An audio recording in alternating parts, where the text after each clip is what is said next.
देखिए, वो क्या है कि इससे पहले कि हम जाएं वो पहले पहुंच जाते हैं।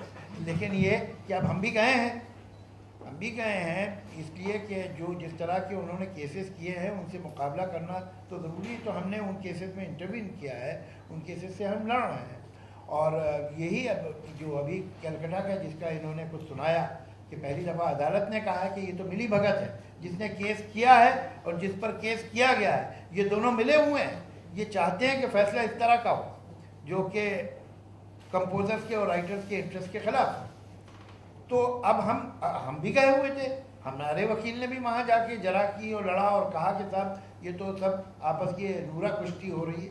एक नूरा कुश्ती होती है, आप जानते हैं ना, ये जिसमें सब मिले होते हैं कि तुम मुझे ऐसे पटकना फिर मैं उठूँगा, तो मैं तुम्हें ऐसे पटकूँगा, फिर तुम गिर पड़ना फिर मैं गिर पड़ूँगा, ये सब ऐसा। तो अब हम वो चीज़ें एक्सपोज हो रही हैं और वो कोर्ट्स भी अब समझ रही हैं और सरकार भी समझ रही है। तो अब ज़रूरी है, कोर्ट ने तो अपना काम कर दिया कि इनके ये जो पर्दा था वो फाश किया है। अब सरकार का फ़र्ज बनता है कि वो इस पर कोई कदम उठाए। देखिए, ये एक अजीब तरह बड़ा विशेष खेल था जो इतने दिनों से चल रहा था, जिसे अब तोड़ा गया।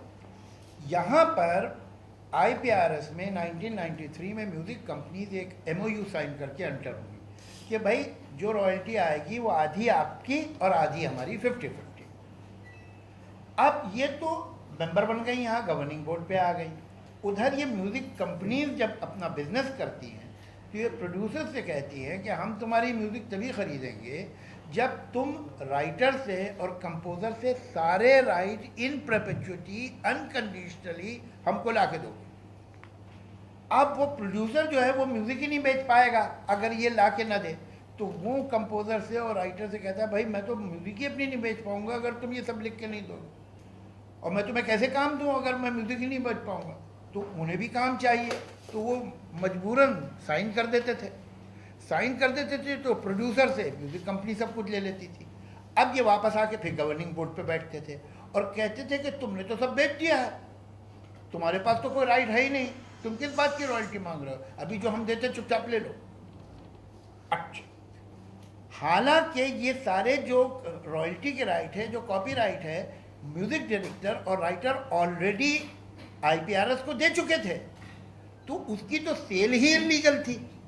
पहले जो चीज़ पहले एक जगह असाइन कर दी गई है वो दूसरी जगह असाइन ही नहीं हो सकती थी, लेकिन ये हो रहा था और इसके खिलाफ बोलने वाला कोई भी नहीं, प्रोड्यूसर भी नहीं बोल रहा है, राइटर और कंपोजर भी इस पोजीशन में नहीं कि कुछ कह सके, और म्यूज़िक कंपनी भी मज़े कर रही है। तो यहाँ अब IPRS क्या ढकोसले की ने क्या ज़रूरत थी?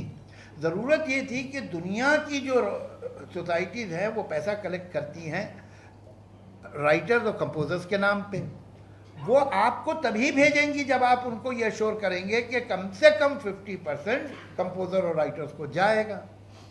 तो इन्हें ये भरम भी रखना है और उस बहाने कुछ पैसे बांटते भी थे। ऐसा नहीं है कि एक पैसा भी किसी को नहीं देते थे, थोड़ा बहुत बांट देते थे। पूछने वाला इनसे कोई नहीं था कि भाई कितने % आया था पैसा, उसमें से कितने % तो हमें दे रहे हो, ये किसका काम कितना है, कुछ नहीं।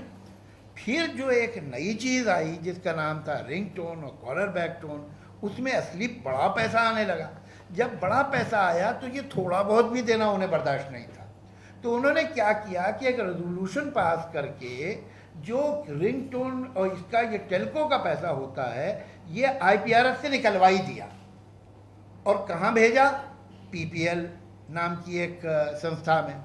PPL जो है वो है सिर्फ म्यूज़िक कंपनी वालों की ऑर्गेनाइजेशन, उसे वहाँ भेज दिया कि ये वो कलेक्ट करेंगे और इनका हिस्सा आपको दे देंगे। तो वो हिस्सा तो हमने अभी तक देखा नहीं किस तरह का होता है, किस रंग का है, हमें नहीं मालूम। तो वो उसको हाईजैक करके दूसरी जगह भेज दिया गया।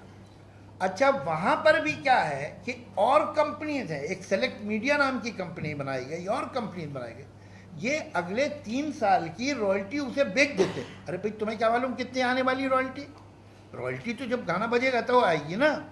तो इसको मतलब जैसे 100 रुपये में बेच दी, अब उसने अगर 500 कमाए तो 400 तो बाहर ही रह गए ना, वो तो कभी PPL में भी नहीं आए वो 400 रुपये।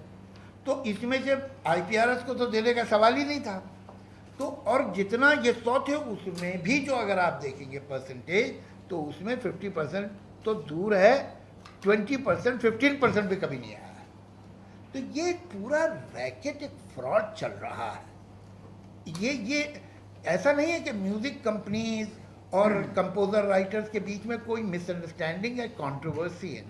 It is a scam. ये एक बहुत बड़ा स्कैम है जो अब धीरे धीरे एक्सपोज हो रहा है। सरकार को इसकी सुनगुन हो गई थी, इसलिए उसने इस तरह का कानून बनाया कि स्कैम कंटिन्यू न हो पाए। लेकिन अब हमें लगता है कि सरकार को कुछ कदम उठाने ही पड़ेंगे, उसके बगैर ये रुकेगा नहीं। इसलिए कि अभी भी वो इधर से उधर से निकल के कुछ करने की कोशिश करते रहते हैं।